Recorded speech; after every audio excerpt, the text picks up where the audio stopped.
ইমানের যে সংজ্ঞা বলেন তো, ইমান শব্দের অর্থটা কি?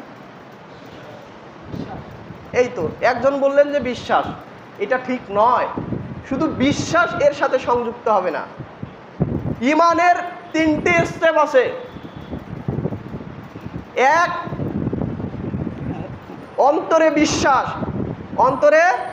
বিশ্বাস, মুখে স্বীকৃতি এবং তদনুযায়ী আমল। এটাই হচ্ছে ইমানের সংজ্ঞা, ডেফিনিশন। শুধু যদি বিশ্বাস বলেন তাহলে 2টা কাটা যাবে। কারণ অমুসলিমেরা আল্লাহকে বিশ্বাস করে না, তার মানে কি তারা ইমানদার? ইহুদিরাও তারা মূর্তি পূজা করে না, তারা মনে করে তাদের ঈশ্বরে একজন, তার মানে তারা কি মুসলিম? না, নেভার। তাহলে আল্লাহ যে পরের অংশে আয়াতে বললো তোমরা মুসলমান না হয়ে মৃত্যুবরণ করিও না, তাহলে মিলিয়ে দেখেন যে কেন আল্লাহ বললেন তোমরা মুসলমান না হয়ে মৃত্যুবরণ করো না। তাহলে আমরা ইমানের সংজ্ঞাতেই ফেল করেছি। অন্তরে বিশ্বাস, মুখে স্বীকৃতি এবং আমলে বাস্তবায়ন, তার নাম হচ্ছে ইমান। আর এই 3টা সমন্বয়ে আপনার ভেতরে যখন থাকবে তখন আপনি ইমানের স্বাদ বুঝবেন, ইমানের মর্ম বুঝবেন, তখন আল্লাহর ভয়টা আপনার ভিতরে আসবে। আর আমাদের ভেতরে একটা আছে, সেটা কি? বিশ্বাস। শুধু বিশ্বাস করি জান্নাত আছে, বিশ্বাস করি আল্লাহ আছে, বিশ্বাস করি কবরের আযাব আছে, বিশ্বাস করি জাহান্নাম আছে, বিশ্বাস আছে নবী সাল্লাল্লাহু আলাইহি সাল্লাম ছিলেন, বিশ্বাস আছে যে ফেরেশতারা আছে। এই বিশ্বাস দিয়ে কি আপনি বাঁচতে পারবেন?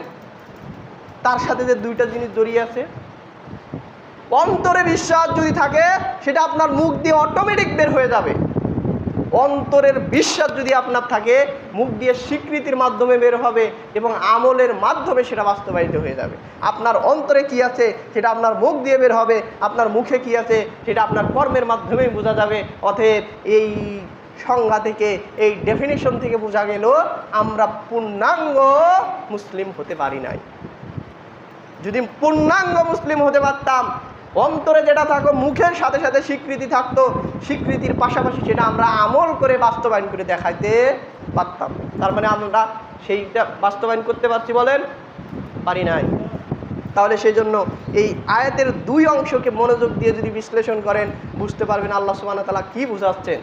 ইয়া আইয়ুহাল্লাযীনা আমানুত্তাকুল্লাহ, হে বিশ্বাসীগণ তোমরা আল্লাহকে কি করো? ভয় করো, যথাযথ ভয়, যেভাবে ভয় করা দরকার সেইভাবে ভয় করো। আর তোমরা মুসলমান না হয়ে মৃত্যুবরণ করিও না। আপনার নাম জাকির, সেই জন্য আপনি মুসলিম। আপনার নাম আব্দুর রহমান, সেই জন্য আপনি মুসলিম। আপনার মাথায় টুপি, সেজন্য আপনি মুসলিম। আপনার বাবা মুসলিম, তাই বলে কি আপনি মুসলিম? মুসলিম হতে হবে আল্লাহর তৌহিদকে মেনে, আল্লাহর কথাকে মেনে, আল্লাহর আনুগত্য করে, রাসূলের আনুগত্য করেই মুসলমানিত্ব প্রমাণ করতে হবে। নামাজ পড়েন না, জাকাত দেন না, হজ করেন না, তারপরে হচ্ছে মিথ্যা কথা পরিহার করেন না, সুদ থেকে বিরত নাই, অশ্লীলতা থেকে বিরত নাই, জিনা থেকে বিরত নাই, আপনি বললেন আর মুসলিম হয়ে গেলেন। সেদিন চাপাবাজি করে আমি পার পেতে পারবো না সেই বিচারের কাঠগড়ায়। আপনার মুখের জবান সেদিন বন্ধ করে দেওয়া হবে। জানেন অত্র হাদিস, তার মুখ বন্ধ করে দেওয়া হবে, তার হাত বলবে, তার হাত যদি টেরিবেরি করে তার পা বলবে, অঙ্গ প্রত্যঙ্গ সেদিন আপনার বিরুদ্ধে সাক্ষী দেবে। তাহলে অতএব আল্লাহকে ভয় করার এখনও সুযোগ আছে, আল্লাহকে ভয় করার এখনও সুযোগ আছে। আল্লাহ সুবহানাহু ওয়া তাআলা আমাদের সবাইকে বেশি বেশি আল্লাহর ভয় করার তৌফিক দান করুক। ওয়া মা আলাইনা ইল্লাল বালাগ। আসসালামু আলাইকুম ওয়া রাহমাতুল্লাহ।